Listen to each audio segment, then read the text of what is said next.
Israel is continuing its large-scale military operation in the West Bank city of Jenin.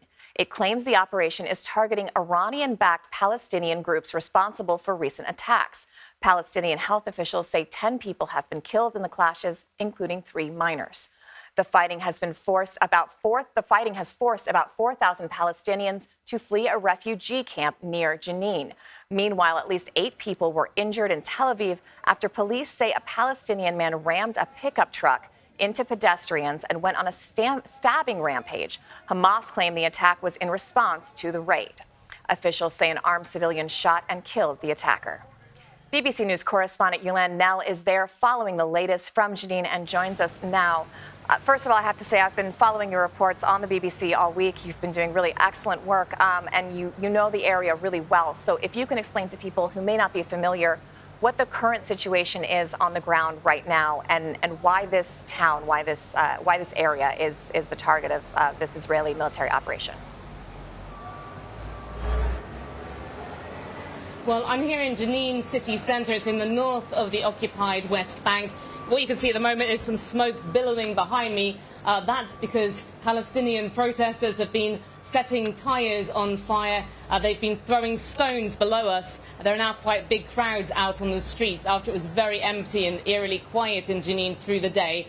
And when they see an Israeli military vehicle going past, they hurl stones at it. And there has been really sort of loud bursts of gunfire, sometimes thuds of explosions that we have heard coming right here into the city centre. But the main target for the Israeli military is actually Jenin refugee camp, which is very close to us. That's now a closed military zone, so we've not been able to get right into the camp. But that is where the Israeli military says it's targeting, in particular, a group known as the Jenin Brigades. It's made up of different Palestinian militant groups, and they say it had become a safe haven for terrorists who had carried out attacks against Israelis. They say that their mission here is quite focused and that they're nearing the end. We were told earlier in the day about 10 targets that they were going for in the camp in particular. Now we've had the Israeli Prime Minister coming quite close to Jenin, to an Israeli military base in the past hour, and he has said that this is close now to being over, this big operation, the biggest that the Israeli military has carried out in the West Bank in years, and he said that basically they will not allow Jenin to go back to being a nest for terrorism, in the words of some of the officials that we've heard. Yolande, what prompted this operation? Why take this action now? And this really goes back over the past year, because the Israeli military has been carrying out intense counter-terrorism operations in the West Bank over the past year. It really started off in response to a series of deadly attacks on Israelis. But then, really, we've had near nightly raids, particularly this year, since the new Israeli government came into being. It's the most right-wing government there's been in Israel's history. There was a big call from ministers that there should be a crackdown on attacks by Palestinians, particularly emanating from the West Bank. Jenin itself, the Israeli military say, has seen many attacks carried out by people from here against Israelis.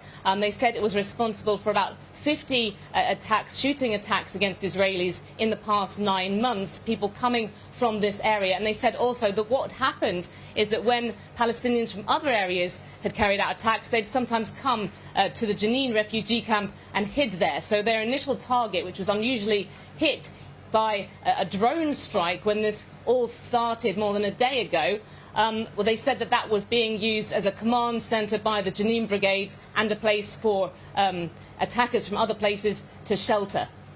What has the reaction been from the international community, and are you hearing that where you are? Are you hearing how the international response is being viewed by people in Jenin?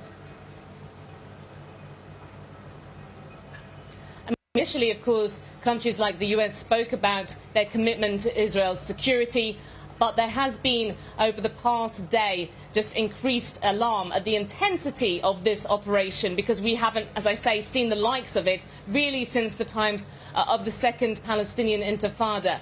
And the UN, which actually has its own agency for Palestinian refugees that provides all the services inside the camp, they have been getting increasingly worried about the humanitarian situation. We had these very desperate scenes when thousands of Palestinians were able to flee the camp late last night, and we saw a few more leaving during the day, helped out by the Palestinian Red Crescent. And some of those first people to leave were waving white handkerchiefs, putting their hands up in a sort of gesture of surrender.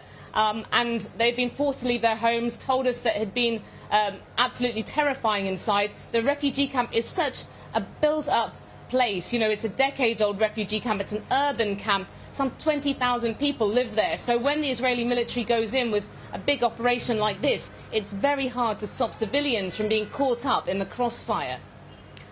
Yolande Knell, thank you so much, and please say thank you to your team that's there with you. Stay safe.